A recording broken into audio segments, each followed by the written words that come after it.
Good morning. आज हम फिर से स्टार्ट करने वाले हैं आईसीएससी 7th क्लास का। जो हमने सिंपल इंटरेस्ट से स्टार्ट किया हुआ था उसको हम अगेन जो भी उसमें क्वेश्चंस बचे हुए थे उनको हम फिर से कंटिन्यू करने वाले हैं। आपको मैंने फर्स्ट वीडियो में इंट्रोडक्शन दे दिया था, उसके बाद सेकंड वीडियो मैंने आपको कुछ फर्स्ट और सेकंड क्वेश्चन करवाए हुए थे। आई होप कि आपको वो क्वेश्चन समझ में आए होंगे और जो मैंने वर्क दिया था आपको वो भी आपने किया होगा।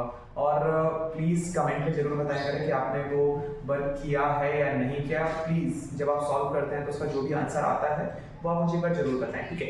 चलिए हम स्टार्ट करते हैं हमारे आगे के क्वेश्चंस यानी कि थर्ड नंबर से हम स्टार्ट करते हैं।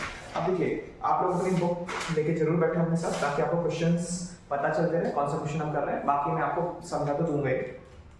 देखिए आपके पास क्वेश्चन नंबर 3 है, कह रहा है find the amount in the following cases. अब आपको यहाँ पे फाइंड आउट क्या करना है, अमाउंट फाइंड आउट करना है। ओके, सो हमारे पास है, सबसे पहले हम देखेंगे कौन सा क्वेश्चन है। क्वेश्चन नंबर है हमारे पास थर्ड। क्वेश्चन नंबर थर्ड में हमसे बोला जा रहा है कि अमाउंट आपको फाइंड करना है। क्या फाइंड करना है आपको?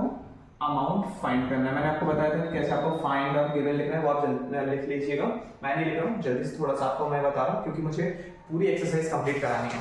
उसके बाद आपको दिया हुआ है आगे कि प्रिंसिपल, यस, जो आपको गिवन में दिया हुआ है वो क्या है, प्रिंसिपल है। तो हम डायरेक्ट लिखेंगे पी।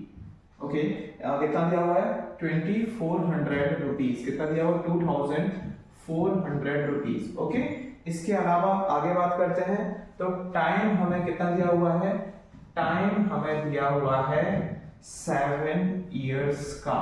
डन, ये भी हमें क्लियर हो गया। इसके अलावा हमें इंटरेस्ट रेट दिया हुआ है जो कि है हमारा 6.5%। ओके, तो ये हमारे सामने क्वेश्चन है। अब इस क्वेश्चन को सॉल्व कैसे करना है तो देखिए, सबसे पहले आपके सामने कि आपको अमाउंट क्या करना है, फाइंड आउट करना है। तो अमाउंट फाइंड आउट करने के लिए आपको पता होना चाहिए इसका फॉर्मूला। तो अमाउंट कैसे निकाला जाता है, अमाउंट निकाला जाता है अगर हमारे पास प्रिंसिपल है और उसमें अगर हम इंटरेस्ट को ऐड कर देते हैं। ओके, तो यस, देखिए अब हम इसको सॉल्व करते हैं। सो प्रिंसिपल हमारे पास है, कितना है 2400, बट क्या हमारे पास इंटरेस्ट है? नहीं है। क्या है हमारे पास? प्रिंसिपल है बट इंटरेस्ट हमारे पास नहीं है। तो अब हमें क्या करना पड़ेगा, इंटरेस्ट को फाइंड आउट करना पड़ेगा। अब इंटरेस्ट फाइंड आउट करने के लिए हमें कौन सा फॉर्मूला लगाना है, आपको पता होगा, इंटरेस्ट इज इक्वल टू क्या होता है, principal multiply with the rate multiply with the 100 multiply with the time divide by the 100। Okay, इसमें हम इसका पुट करेंगे, इसको पुट करेंगे। तो यहाँ पे P कितना दिया हुआ है 2400। कितना दिया हुआ है प्रिंसिपल 2400। रेट कितना दिया हुआ है 6.5 एंड उसी के साथ टाइम कितना दिया हुआ है 7 एंड डिवाइडेड बाय द 100। सबसे पहले मैंने आपको कट रूल बताया था कि हमें इसको कट करना है। तो 2 जीरो से यहाँ पे क्या हो जाते हैं, कैंसिल हो जाते हैं। अब आपके पास बचा क्या क्या है, आपके पास बचा हुआ 24 इंटू 6.5 इंटू 7। आप जब इस पूरे नंबर का क्या करेंगे, मल्टीप्लाई करेंगे तो आपके पास आपका आंसर आ जाएगा। हम जल्दी से मल्टीप्लाई कर लेते हैं। Okay, 24 into 6.5 into 7। आप लोग को कैलकुलेटर से नहीं करना है, आप लोग को अपने मन से करना है। यहाँ पे थोड़ा सा मैं जल्दी मुझे आपका क्वेश्चन समझाने इसी कारण से मैं कर रहा हूँ। तो आपका जो आंसर आता है इसको मल्टीप्लाई करने पे वो आता है 1092 रुपीज। तो आपका जो इंटरेस्ट आया वो कितना आ गया 1092 रुपीज।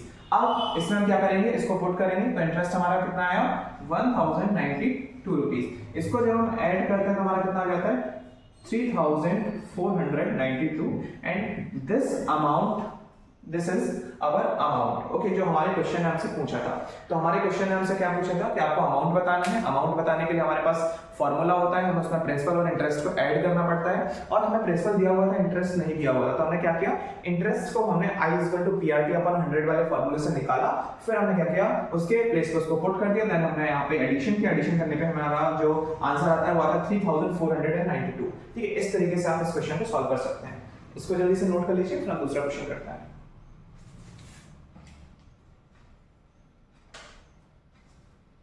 चलिए, आप लोगों ने इसको नोट कर लिया होगा ये हो। अब हम नेक्स्ट क्वेश्चन की तरफ बढ़ते हैं। नेक्स्ट क्वेश्चन पहले मैं आपको समझा देता हूँ। नेक्स्ट क्वेश्चन थर्ड वाला है कि सेम वही क्वेश्चन है, आपको प्रिंसिपल दिया हुआ है 3500, टाइम दिया हुआ है 2 इयर्स का, इंटरेस्ट रेट दिया हुआ है 8% का।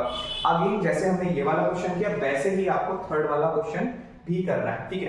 तो इसको अगर आपने नोट कर लिया है तो आप एक काम करिए, अपने मन से जल्दी से थर्ड का सेकंड वाला करें, फिर हम थर्ड का सेकंड वाला आपके लिए छोड़ते हैं, हम फोर्थ पे चलते हैं, ठीक है।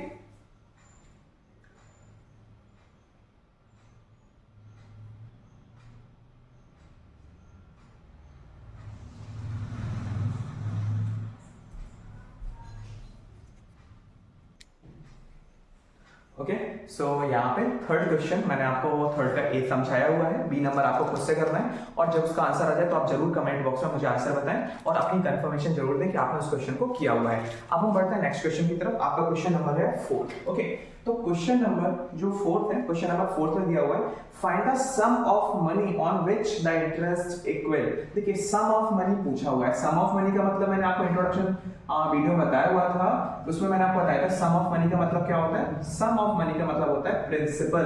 क्या होता है? प्रिंसिपल। तो इन्होंने अब हमें प्रिंसिपल फाइंड आउट करने के लिए बोला हुआ है। उसके बाद ये कह रहे हैं कि इसका जो इंटरेस्ट है वो कितना है, इक्वल टू द 5700, यानी कि इन्होंने इंटरेस्ट ही दिया हुआ है, बस थोड़ा सा आपको कंफ्यूज करने के लिए ऐसे बोला हुआ है। तो इंटरेस्ट कितना है? 5700। उसके बाद इन्होंने आपको टाइम कितना दिया हुआ है? टाइम दिया हुआ है आपको 3 इयर्स का। कितना दिया हुआ है टाइम? 3 इयर्स का। ओके, इसके बाद अगर हम रेट की बात करते हैं तो रेट आपको कितना दिया हुआ है? 4% पर एनम पे आपको रेट दिया हुआ है।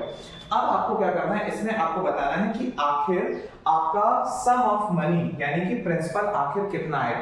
तो देखिए आपको मैंने बताया था प्रिंसिपल के लिए क्या फॉर्मूला बताया था, प्रिंसिपल इज इक्वल टू ऊपर क्या रहता है 100 multiply with the I, and यहाँ पे आपको पता है पीआरटी होता है तो पी कट हो गया तो बचा हुआ क्या है आर, यानी कि rate multiply with the time. तो यहाँ पे आपका 100, आप इसको फिर से आप इसको सॉल्व करेंगे तो 100 ऐसे ही लिख देंगे। आई इंटरेस्ट कितना दिया हुआ है? 5700। रेट कितना दिया हुआ है? 4%। टाइम कितना दिया हुआ है? 3 इयर्स। ओके, तो इस तरीके से हमें क्वेश्चन दिया हुआ है। अब हम क्या करते हैं, कट मेथड से इसको सॉल्व करते हैं। सो 4 2 8 बचा हुआ है यहाँ पे कैरी में, बचा हुआ है रिमेनिंग 2, फिर 2 में 0 ऐड हो जाएगा तो 20, तो 4 5 से क्या हो जाएगा 20। तो ये 25 टाइम्स कटेगा, जब हम इसको 4 से कट करेंगे नीचे 1 आ जाएगा। 1 लिखो या ना लिखो उससे कोई फर्क नहीं पड़ता। नेक्स्ट क्वेश्चन की तरफ जाएंगे तो 3 1 3, ओके, बचा हुआ है यहाँ पे 2, 3 9 27 एंड 00।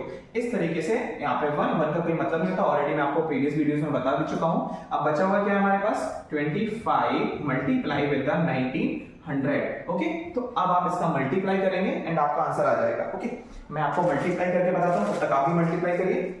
25 मल्टीप्लाई विद 1900, तो जो आपका आंसर आता है वो आता है 47,500 रुपीज। ये क्या है? ये है आपका आंसर इस क्वेश्चन का, फोर्थ के फर्स्ट या फिर ए क्वेश्चन जो भी दिया हुआ है आप देख लीजिएगा।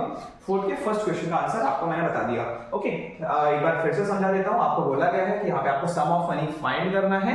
अगर इंटरेस्ट इक्वल टू है 5700 और आपको टाइम दिया हुआ है 3 इयर्स का और रेट दिया हुआ है 4% का, और फिर हम क्या करेंगे, प्रिंसिपल का फॉर्मूला लगाएंगे which is 100 into i upon r into t। फिर आप इसको सॉल्व करेंगे and you get that 47,500 rupees. This is your sum of money, it means principal. Okay, चलिए इसको नोट कर लीजिए। इसके बाद हम नेक्स्ट क्वेश्चन की तरफ चलते हैं। नेक्स्ट क्वेश्चन आपका फिर से दिया हुआ है अगेन, इसमें भी सम ऑफ मनी आपको फाइंड आउट करना है, जिसमें आपको इंटरेस्ट दिया हुआ है 13,875 का, टाइम आपको 5 इयर्स का दिया हुआ है, इंटरेस्ट रेट आपको 6% का दिया हुआ है। जिस तरीके से हमने फोर्थ का फर्स्ट वाला किया है वैसे ही आपको फोर्थ का सेकंड वाला भी करना है, उसको भी मैं नहीं बताऊंगा, ये भी मैं आपको होमवर्क के लिए दे रहा हूं, तो आपको खुद से ही इसको सॉल्व करना है। ओके, हम नेक्स्ट क्वेश्चन की तरफ बढ़ेंगे। चलिए, अगर आपने नोट कर लिया है ठीक है, अदरवाइज इसको जल्दी से नोट कर लें।